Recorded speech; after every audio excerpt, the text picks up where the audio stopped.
사랑하는 성도 여러분, 오늘 그 부활주일이면서 초청주일이고 또 그러면서 제가 설교 말씀 지금 나누는 건 예수님의 비유와 더불어 같이 가고 있어요. 이걸 한꺼번에 다 그죠? 설교 한 번 하면서 세 마리의 그 새를 잡아야 되는 이런 오늘 날입니다. 그래서 어떤 말씀을 같이 나눌까 사실 고민을 많이 하고 있었는데 이 묵상을 우리가 지금 나누고 있는 예수님의 이 예화의 말씀을 나누다 보니까 오늘 충분히 함께 나누어도 괜찮겠다라는 생각이 들어 오늘 이 말씀 그대로 나눕니다.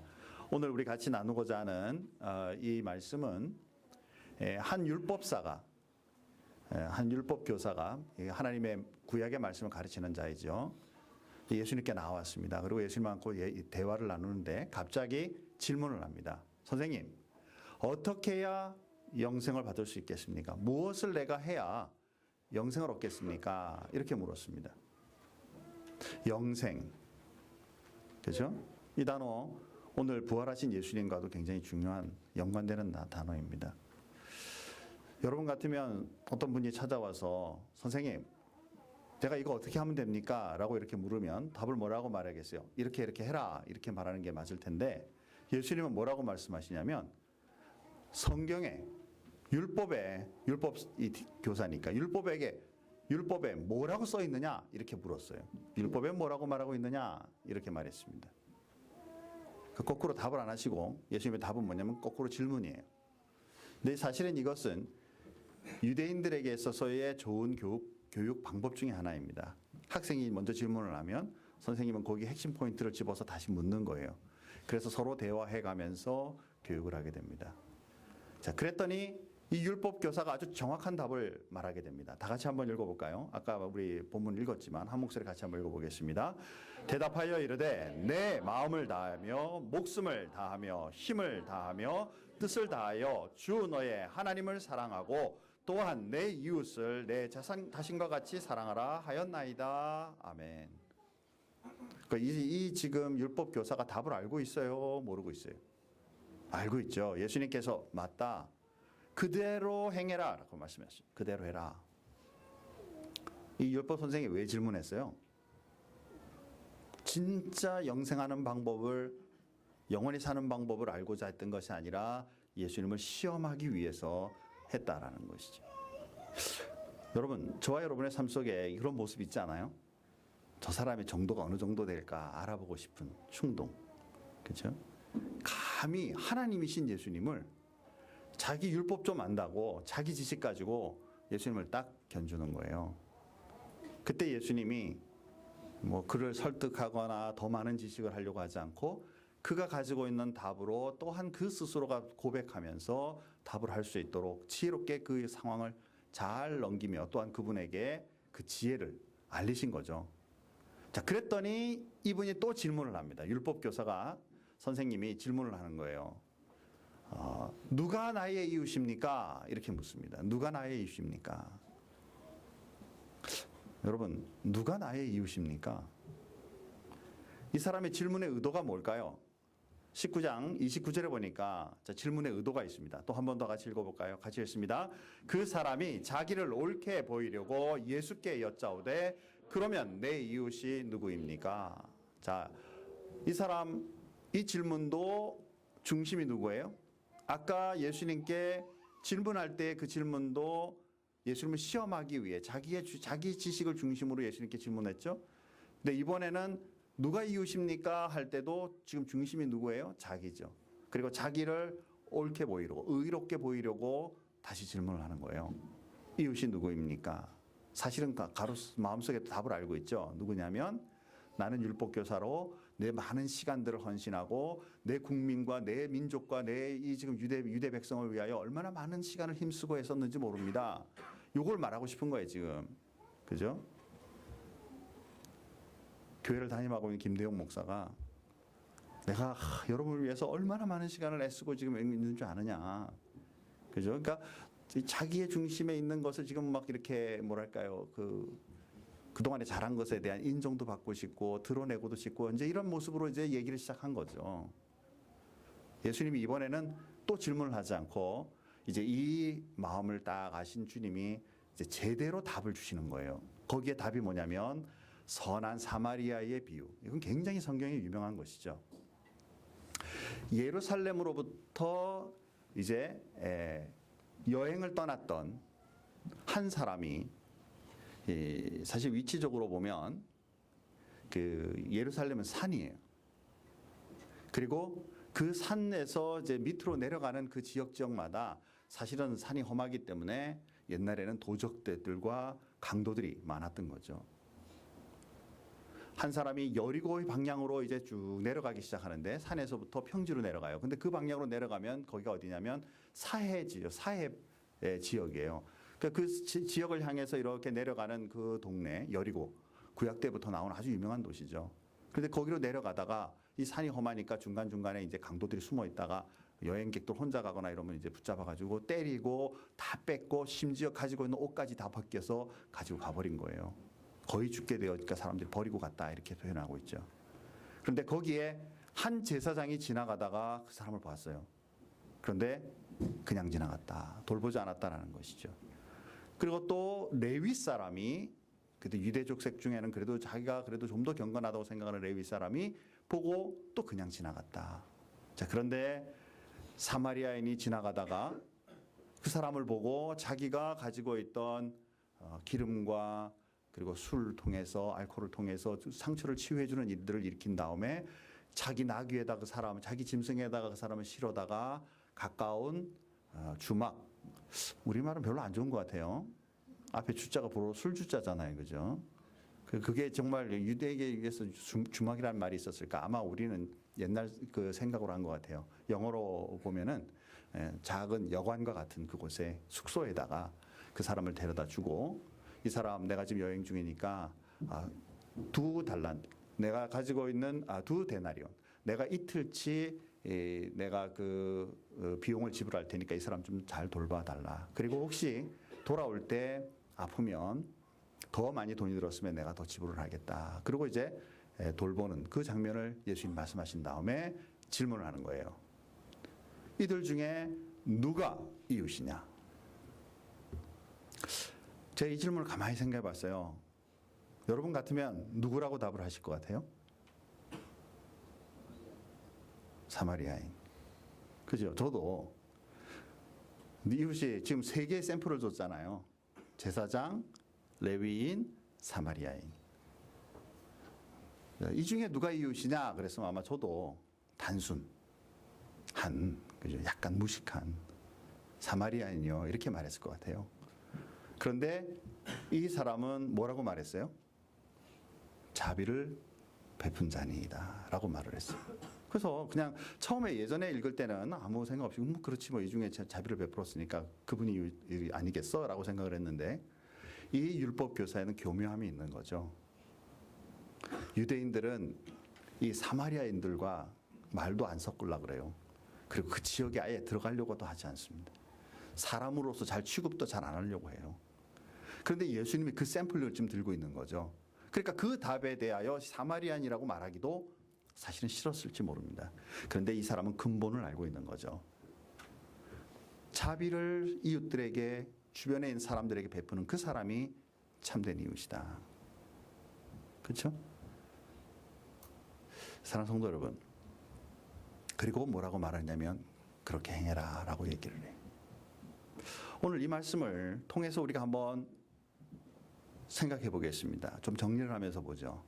하나님이 우리에게 영생함을 주셨다라고 표현했고, 그리고 실제로 그것에 대해서 이 궁금증을 가진 이 율법 교사가 와서 선생님, 어떻게 하면 내가 영생을 얻겠습니까? 시작한 질문이 뭐로 끝나게 되면 이웃과 세상을 사랑해라 라는 것으로 예수님이 방향을 싹 틀어가지고, 그죠? 결국엔 이 영생이 무엇과 연관이 됐냐면 하나님 사랑과 이웃 사랑에 연관되어 있음을 주님께서 결말을 잘 맺어주시는 바로 그 비유가 바로 이 말씀인 것이죠. 영생이 뭔가요? 그러면 또 우리 eternal life요 이렇게 말씀하면 안 된다 그랬어요. 그죠? 그건 영어 번역한 거라 그랬어요. 영원히 사는 삶이라고 말해서도 안 된다 그랬어요. 왜 그렇죠? 예수 믿다가 죽어요. 육신의 죽음을 죽죠. 그리고 예수님 오시는 날 부활해요. 살아나죠. 예수 믿는 사람만 살아났나요? 아니면 예수 전혀 안 믿고 험악하게 살고 죄 짓고 살던 사람도 육신의 죽음을 죽었다가 예수님 오시는 날 살아나요? 안 살아나요? 살아나요. 다 같이 살아나요. 그리고 주님 앞에 섰을 때 예수님은 뭘 하다가 살았니? 네가 이 땅 위에 어떻게 살았니? 라고 주님께서 심판하시면서 하나님을 제대로 섬기지 않았던 사람들에게는 지옥, 하나님을 제대로 섬겼던 사람은 하나님과 함께하는 천국. 그래서 하나님과 함께 영원히 천국에서 사는 삶을 영생이라고 말하고, 그리고 하나님과 함께 살지 못하고 지옥에서 살게 되는 그 삶을 영원히 살지만 영생이라는 단어를 안 쓴다는 거예요. 한번 따라서 합시다. 영멸. 네, 이렇게 작을 줄 알았어요. 왜냐하면 별로 좋은 단어가 아니거든요. 한 번 더 따라서 합시다. 영벌. 조금 나아졌어요. 사랑하는 성도 여러분, 영원히 산다라는 이 단어는 하나님과 함께 산다라는 단어예요. 그렇기 때문에 예수를 안 믿던 우리들이 예수님을 믿으면 이미 육신의 죽음을 앞두긴 하지만 하나님과 함께 예수를 믿으며 살고 있기 때문에 그래서 우리를 영생하는 자라고 표현하는 거예요. 예수를 믿은 지금 죽음을 앞두고 있어도. 여러분, 사람들은 죽음을 두려워하죠. 성경에 죽음이 어떻게 해서 우리에게 지금 임했다라고 얘기하나요? 죄 때문이라고 얘기하죠.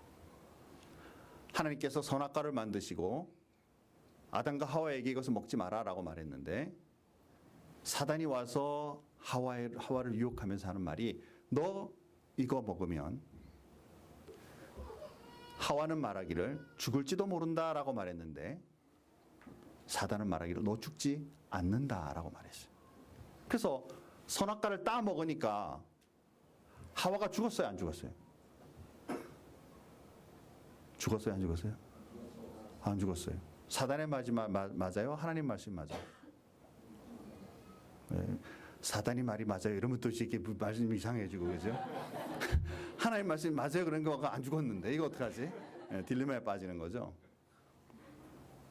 그리고 하와가 먹고 죽었으면 아담이라도 살았을 텐데 안 죽으니까 가서 또 아담에게 주면서 이거 먹자라고 주니까 또 아담도 어떻게 했어요? 먹었어요.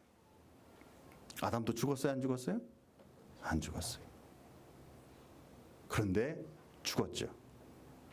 뭘로 죽었어요? 하나님과의 단절로.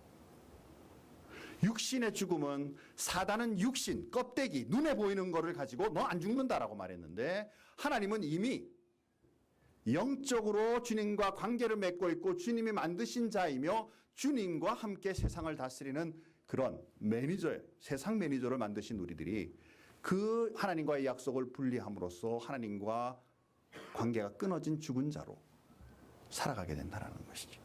여러분 아주 간단하게 볼 수 있는데요. 꽃이 아름다운 꽃인데 뿌리로부터 잘라 선물을 주는 순간에 그 꽃은 살았어요? 죽었어요? 겉으로는 잠시 살은 것 같으나 이미 죽은 거죠. 우리 삶이 그래서 그 다음부터는 죽음이 임한 거예요. 육신의 죽음도 그리고 하나님과의 단절도. 그런데 이 문제를 나와 지금 묻고 있는 것입니다. 선생님, 어떻게 하면 내가 영생을 얻으리까? 하나님을 사랑하고 그리고 내 이웃을 내 자신처럼 사랑해라. 자, 사랑하는 성도 여러분, 하나님을 사랑하고라는 부분에 대해서는 이 사람이 질문 안 했어요. 지금 이 율법학자가 예수님께 어떻게 하면 하나님을 사랑하는 겁니까? 라고 질문 안 했습니다. 왜? 이미 자기는 그걸 잘하고 있다고 생각하기, 이미 그건 뭐 기본이라고 생각했기 때문에. 그런데 그가 가지고 있는 질문은 뭐냐면 그러면 누가 이웃입니까? 라고 얘기를 했습니다. 그런데 정작 저와 여러분은 뭐부터 질문을 해야 되느냐면 어떻게 하면 내가 하나님을 사랑할 수 있습니까?를 질문해야 된다는 것이죠. 예수님께서 이 세상에 오신 목적은 바로 이 죽음의 권세 속에 이미 속한 저와 여러분을 위해 십자가에 죽으시고 부활하심으로써 하나님과 단절되었던 관계를 회복시키시는 그 일이 바로 십자가의 죽음이고 또한 부활하심이 이제는 우리가 죽음 가운데 거하지 않고 하나님과 함께 거하는 삶을 살 수 있도록 영생하는 사람으로 우리를 세워 주시기 위해 오신 것이죠. 그래서 오늘 부활주일은 바로 여기 아주 중요한 의미가 있다는 것입니다. 죽음을 두려워하는 우리들에게 이제 죽음의 권세를 깨뜨리시고 우리들의 첫 번째 열매 되심을 주님께서 보이시는 날. 사랑하는 성도 여러분, 저와 여러분 여기 있는 모든 분들은 다 죽습니다. 아니요 라고 말할 수 있는 분이 있기를 주님의 이름으로 축복합니다. 그런데 그 죽음에 대해서 이제 두려워할 것이 아니고 그 죽음 후에도 그렇고 죽어 있는 상태지만 주님 오셨을 때 부활하고 그 부활의 상태가 어떤 상태로 주님 앞에 서 있을 것인가. 그것은 어디에 결정을 났냐면 지금 이 시간, 우리가 이 시간 속에 살고 있을 때 결정이 난다라는 사실이에요. 그래서 저와 여러분은 이 하나님 사랑하기를 제일 먼저 시작하고 그리고 그 사랑을 받은 사람으로 이웃과 세상을 향하여 그 사랑을 나눠줄 수 있는 그런 그리스도인이 되어야 한다라는 것이죠. 자, 하나님을 어떻게 사랑할 수 있을까요? 제일 먼저 무엇보다 다른 많은 행동이 있겠지만 제일 먼저 예수 그리스도를 믿는 것부터 시작합니다. 왜? 성경에 그렇게 말씀하고 있으니까. 예수를 믿는 것. 십자가에 죽으시고 부활하신 사실이 나와 아무런 관계가 없는 것이 아니라 나를 위하여 그 일을 행하셨음을 내가 이제 믿겠습니다라는 그 고백으로부터 주님을 믿고 시작하고 이제는 그 시작의 삶을 기본으로 하여 우리의 삶의 행동과 더 나아가 이웃과 세상을 향해 하나님의 사랑을 펼칠 수 있는 사람으로 사는 것. 이것이 바로 하나님의 사랑의 시작의 근본이다라는 사실이죠. 자, 이 시간에 저와 여러분을 위해서 함께 하나님에 대해서 믿음을 다시 한번 점검하는 그런 시간을 가지길 원합니다. 이미 하나님을 믿고 있는 분들은 옆에 분들을 돕는 의미로 같이 기도하면 좋겠고요.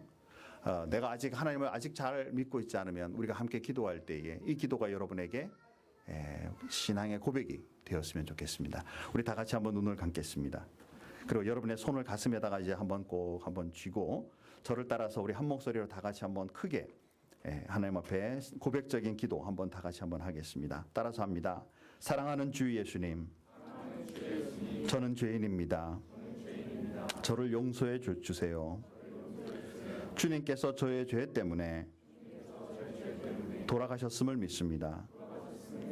저는 저의 죄에서 돌아서기를 원합니다. 저는 지금 주님을 제 마음과 제 생활 속에 모셔드립니다. 저의 죄를 용서해 주시고 영생을 주심을 감사합니다. 저는 주님을 저의 구주로 믿고 따르겠습니다. 감사드리며 예수님의 이름으로 기도합니다. 아멘. 사랑하는 성도 여러분, 아주 어려운 일이기도 하지만 아주 쉬운 일이기도 합니다. 우리의 인생에 가지고 있는 죽음의 문제를 두려워하고 근심하고 어떻게 맞을 것인가, 그 위에 어떤 일이 일어날 것인가에 대해서 걱정하며 살기보다는 이 일을 이미 우리를 위해 이루신 예수 그리스도의 그 사랑과 그 은혜에 믿음으로 받아들임과 그리고 거기에 근거하여 우리의 생활 속에 하나님의 사랑 누리고 많은 사람에게 나눠줄 수 있는 그리스도인으로 주님 앞에 살아갈 수 있는 저와 여러분의 삶이 되기를 주님의 이름으로 축복합니다. 한 번 더 기도하겠습니다. 하나님 감사합니다. 오늘 우리 영생에 대한 문제를 우리 잠시 생각해 보았습니다. 그리고 하나님을 사랑하며 이웃을 사랑함으로 이 영생을 얻을 수 있다라고 고백했는데 이것은 행위에부터 시작하는 것이 아니라 우리의 믿음으로부터 시작하는 것임을 말씀을 통해 보았습니다.